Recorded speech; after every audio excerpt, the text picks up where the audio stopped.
All right. Chapter 16 of The Blue Castle. Valency had walked out to Roaring Abel's house on the Missatois Road under a sky of purple and amber, with a queer exhilaration and expectancy in her heart.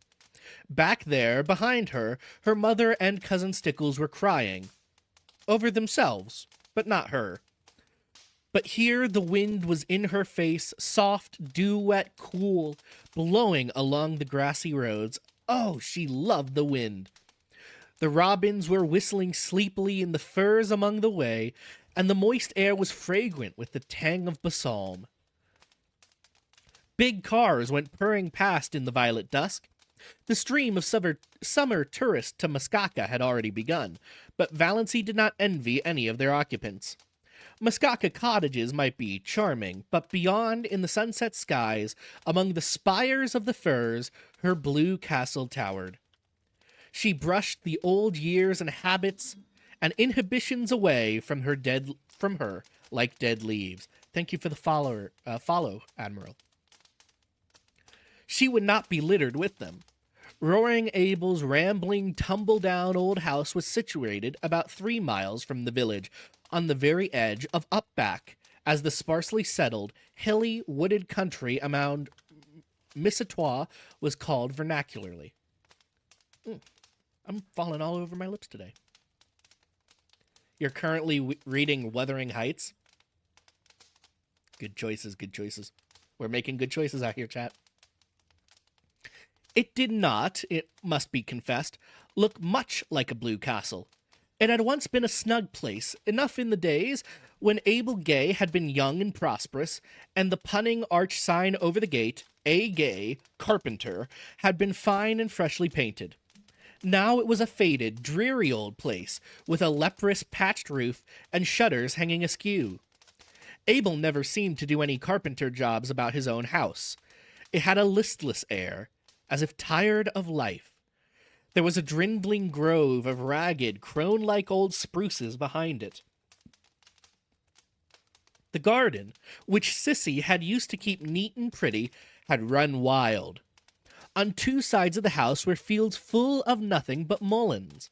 Behind the house was a long stretch of useless barrens, full of scrub pines and spruces, with here and there a blossoming bit of wild cherry, running back to a belt of timber on the shores of Lake Missatois, 2 miles away. A rough, rocky, boulder-strewn lane ran through it to the woods, a lane white with pestiferous, beautiful daisies. Roaring Abel met Valency at the door. "So you come," he said incredulously. "I never supposed that rock of Sterling's would let you." Valency showed all her pointed teeth in a grin. "They couldn't stop me." "I didn't think you had so much spunk," said Roaring Abel admiringly. "And look at the nice ankles of her," he added as he stepped aside to let her in. If Cousin Stickles had heard this, she would have been certain that Valency's doom, earthly and unearthly, was sealed. But if Abel's superannuated gallantry did not worry Valency. Besides, this was the first compliment she had ever received in her life, and she found herself liking it. She sometimes suspected she had nice ankles, but no one had ever mentioned it before. In the Sterling clan, ankles were among the unmentionables. Poor girl. Roaring Abel took her into the kitchen, where Cissy Gay was lying on the sofa, breathing quickly, with little scarlet spots on her hollow cheeks. Valency had not seen Cecilia Gay for years. Then she had been such a pretty creature, a slight, blossom-like girl, with soft golden hair, clear-cut, almost waxen features, and large, beautiful blue eyes. She was shocked at the change in her. Could this be sweet Cissy, this pitiful little thing that looked like a tired, broken flower? She had wept all the beauty out of her eyes. They looked too big, enormous, in her wasted face. The last time Valency had seen Cecilia Gay, those faded, piteous eyes had been limpid, shadowy blue pools aglow with mirth. The contrast was so terrible that Valency's own eyes filled with tears. She knelt down by Cissy and put her arms about her. "Cissy, dear, I've come to look after you. I'll stay with you till as long as you want me." "Oh," Cissy put her thin arms about Valency's neck. "Oh, will you? It's been so lonely. I can wait on myself, but it's been so lonely." The word detector with Cissy Gay is unexpected comedy. It really is, especially because the gay is being picked up correctly. It is Gay in the original text. It is, Cissy is Cissy, so it's Cissy Gay, like Cecilia Gay. Yes. "It would be just like heaven to have someone here like you. You were always so sweet to me long ago." By the way, the breathing is in the original text. It's accentuated by these long dashes. So that's not me just adding in some fluff. That is the author adding that in. Valency held Cissy close. She was suddenly happy. Here was someone who needed her. Someone she could help. She was no longer a This is an old word. Superfluity? I guess that's right. She was no longer a superfluity. Old things had passed away. Everything had become new. "Most things are predestined, but some are just darn sheer luck," said Roaring Abel, complacently smoking his pipe in the corner. And that's the end of chapter 16. If you've never read this kind of book before, the chapters are very short and pointed, so there are very many of them. But I like how Abel's just in the background commenting on the scene, almost acting as the author's voice here. I quite know the kind. I do know the kind of man that Roaring Abel is. I do have a moonshining uncle myself, and they would get along famously, these two. They really would. And I'm not joking, by the way. He actually he used to, before he got too old, run moonshine. As all good moonshiners do, nothing gets passed down. All right, chapter 17. When Valency had lived for a week at Roaring Abel's, she felt as if years had separated her from her old life and all the people she had known in it. They were beginning to seem remote, dreamlike, far away. And as the days went on, they seemed still more so, until they ceased to matter altogether. She was happy. Nobody ever bothered her with conundrums or insisted on giving her purple pills. Nobody called her Doss or worried about her catching cold. There were no quilts to piece, no abominable rubber plant to water, no ice-cold maternal tantrums to endure. She could be alone whenever she liked, go to bed when she liked, sneeze when she liked. In the long, wondrous northern twilights, when Cissy was asleep and Roaring Abel away, she could sit for hours on the shaky back veranda steps, looking out over the barrens to the hills beyond, covered with their fine purple bloom, listening to the friendly wind singing wild, sweet melodies in the little spruces, and drinking in the aroma of the sun grasses, until darkness flowed over the landscape like a cool, welcome wave. Sometimes of an afternoon, when Cissy was strong enough, the two girls went into the barrens and looked at the wood flowers, but they did not pick any. Valency had read to Cissy the gospel thereof, according to John Foster. Quote, "It is a pity to gather wood flowers. They lose half their witchery away from the green and the flicker. The way to enjoy wood flowers is to track them down to their remote haunts, gloat over them, and then leave them with backward glances, taking with us only the beguiling memory of their grace and fragrance." Valency was in the midst of realities after a lifetime of unrealities. And she was busy, very busy. The house had to be cleaned. Not for nothing had Valency been brought up in the sterling habits of neatness and cleanliness. If she found satisfaction in cleaning dirty rooms, she got her fill of it there. Roaring Abel thought she was foolish to bother doing so much more than she was asked to do, but he did not interfere with her. He was very well satisfied with his bargain. Valency was a good cook. Abel said she got a flavor into things. The only fault he found with her was that she did not sing at her work. Folks should always sing at their work, he insisted. Sounds cheerful like. Not always, retorted Valency. Fancy a butcher singing at his work. Or an undertaker. Abel burst into his great broad laugh. There's no getting the better of you. You got an answer every time. I should think the Sterlings would be glad to be rid of you. They don't like being sassed back.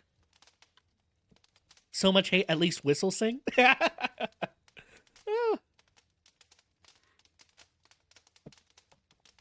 Oh, he didn't black. Oh, no.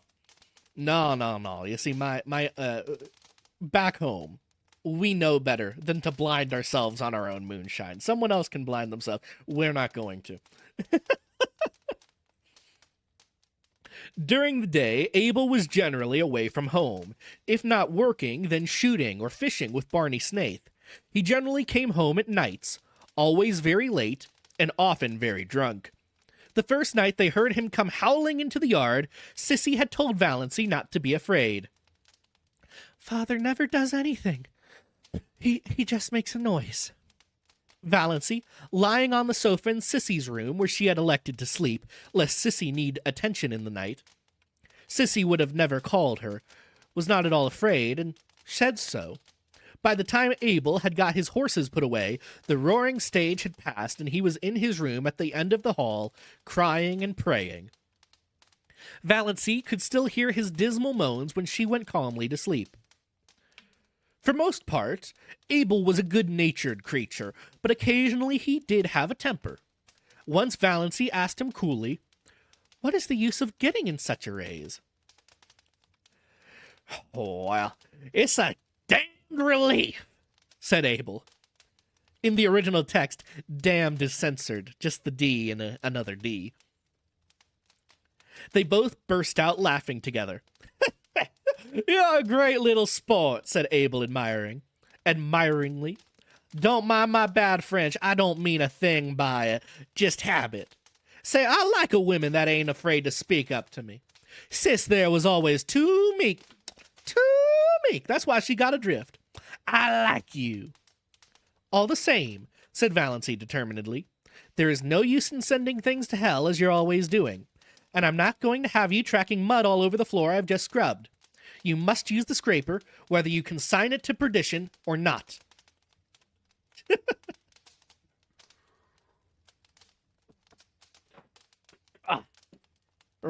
Abel feels like home.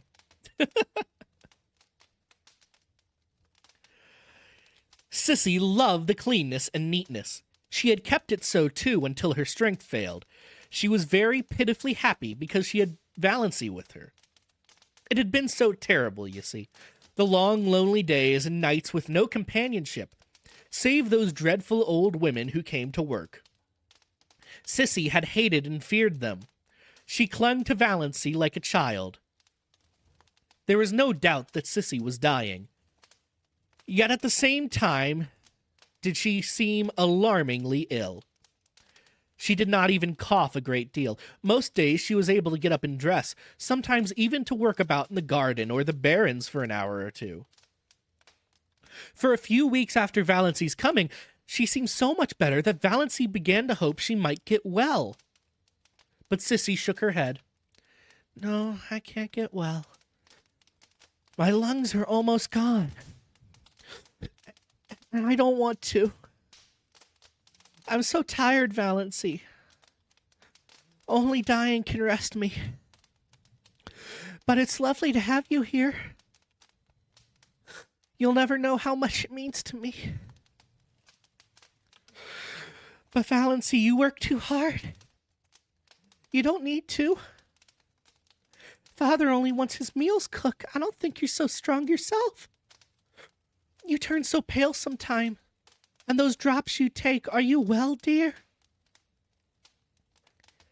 Ooh, I got a little lightheaded breathing like that. Might have to tone it down for her. I'm all right, said Valency lightly. She would not have Cissy worried. And I'm not working hard. I'm glad to have some work to do. Something that really wants to be done. Then Cissy slipped her hand wistfully into Valency's. Don't let's talk any more about my being sick. Let's just forget it. Let's pretend I'm a little girl again, and you have come here to play with me. I used to wish that long ago. Wish that you would come. I knew you couldn't, of course. But how I did wish it. You always seemed so different from the other girls, so kind and sweet. As if you had something in yourself nobody knew about. Some dear, pretty secret. Had you, Valency? I had my blue castle, said Valency, laughing a little. She was pleased that Cissy had thought of her like this. She had never suspected that anybody liked or admired or wondered about her. She told Cissy all about her blue castle. She had never told anyone about it before. Everyone has a blue castle, I think, said Sifley softly. Only everyone has a different name for it. I had mine once. She put her two thin little hands over her face. She did not tell Valency at that moment who had destroyed her blue castle, but Valency knew that whoever it was not Barney Snaith. And that's the end of chapter 17.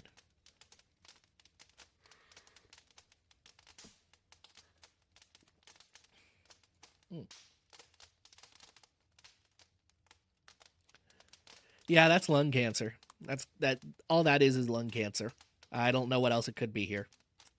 That's sad.